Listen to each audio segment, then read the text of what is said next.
Hi, my name is Graham Drew, and this is Corey Hayes. He's going to be asking me questions every week about poly B piping. Let's get into it. Bring it on.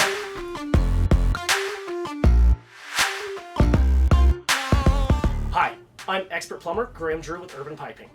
I've just been asked, can a hot water tank affect your pressure in the house? And absolutely it can, for the hot side pressure.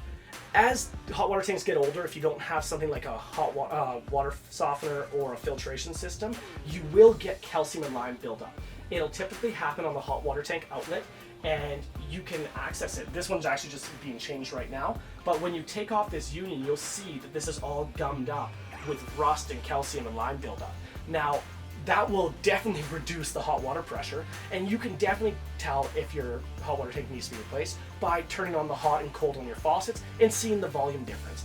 If all of a sudden you turn on the hot and you're getting a trickle, chances are you either need to replace the outlet of your hot water tank, or you might need to replace your whole hot water tank in general, depending on how severe it is.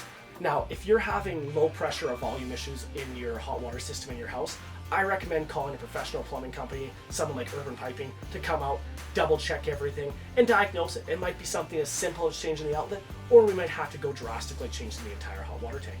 Now, if you have any problems, give us a call, and we're more than happy to help you out. Hey Graham, thanks for answering this week's question on poly B. Stay tuned for next week's question or leave us a comment below and we'll create another video answer.